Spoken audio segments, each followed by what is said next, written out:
Nagmistulan ng ilog ang ilang sakahan at kabahayan sa bayan ng Bugalyon dahil sa baha dulot ng tuloy-tuloy na pag-ulang nararanasan dahil sa sama ng panahon. Lumikas na ang ilang residente lalo na sa barangay Kabayawasan na isa sa mga barangay na lubhang apektado ng baha dahil sa pag-apaw ng Agni River at iba pang tubig na bumababa sa kanilang lugar. Ayon kay Rogelio Manuel, isang magsasaka na apektado ang kanyang sakahan dahil mataas na ang tubig 2 linggo nang nakakalipas. Anya nalunod ang mga palayan sa lugar kabilang ang ilang bagong tanim na palay at mga malapit ng anihin. Sinabi rin ni Manuel na halos 2 linggo nang nananatili ang tubig sa kanilang lugar dahil hindi pa rin tumitigil ang pagbuhos ng ulan. Saad niya na napasok na din ng tubig baha ang kanilang bahay at nabasa ang kanilang mga higaan. Napilitan na umano silang lumikas kasamang iba pang residente sa mga evacuation center. Dahil patuloy ang pag-ulan at sama ng panahon, hindi pa nila matiyak kung kailan sila ligtas na makakabalik sa kanilang mga tahanan. Ay lalo sa bahay ko dahil na pasukan na talaga yung bahay namin. Mga imigaan namin puro nabasa rin. Kaya ito, puro nagbakwit kami lahat ng mga tao dito sa Kabayawasan talaga. Nasa tourist po kami at saka nasa BIS po kami mga tao dito. Kaya ito, kung sana man, matulungan nyo kami, tulungan nyo rin kami sana. Para mga kababayan ko na nahirapan din kami talaga sa baha. Kung ganito lang sitwasyon namin ngayon. Taon-taon ito na nababaha kami talaga. Kaya sana, kung ano man yung tulong ninyo, pasasalamat kami mabuti sa inyo. Natayang ko sana na itong ibibigay nyo rin sa amin. Okay, wala na. Nalunod lahat din ng mga saka ng mga ano dito.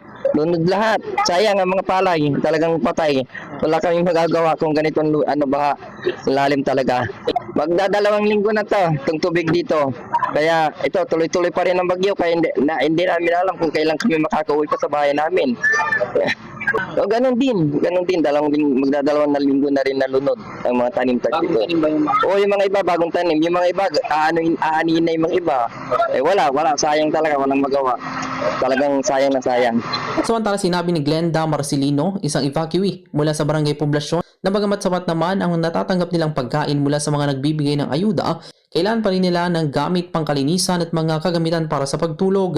Kabilang sa kanilang pangunahing pangangailangan ng sabon, shampoo, toothpaste, underwear, higaan at iba pa. Ayon sa kanya, hindi pa sila makauwi dahil mataas pa rin ang tubig sa kanilang mga bahay kung saan pangatlong araw na nila ngayon sa evacuation center. Panawagan naman ng mga evacuee ang karagdagang suporta para sa kanilang mga pangunahing pangangailangan habang nananatili sila sa evacuation centers. Umaasa rin silang makatatanggap ng pagkain at iba pang ayuda na maaari nilang maiuwi kapag panahon na upang bumalik sa kanilang mga tahanan.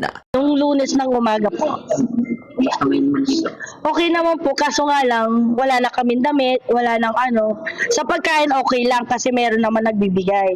Ang problema lang namin dito, pambili ng shampoo, sabon, Colgate, saka yung mga hiniga namin, wala.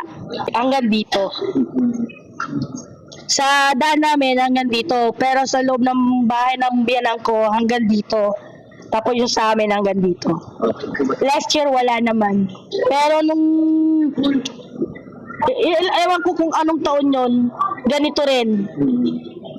Tapos ngayon lang uli. Palipas ng 4 na taon, 2 taon, ganon. Oo. Pag yung alam na namin malakas na yung ulan, yun, doon na kami magpapanik kung saan na kami lilipat.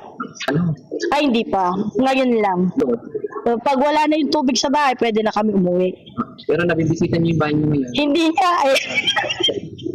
Hindi nga kami makauwi kasi nga yung tubig hanggang dito.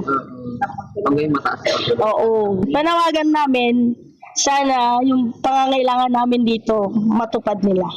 Tulad ng higaan namin, suporta ng sabon, shampoo, ganon. Saka sana sa pag-uwi namin, meron kami maiuuwing pagkain. Sa kabilang banda, nanatiling alerto ang MDRRMO Bugalyon sa pamumuno ni Ma'am Leia Navato, lalo na sa posibleng tulong sa pamamagitan ng pagsasagawa ng rescue operations kapag lumalang sitwasyon. Nakaantabay ang kanilang puwersa pati na ang mga kinakailangang kagamitan para sa mabilisang responde.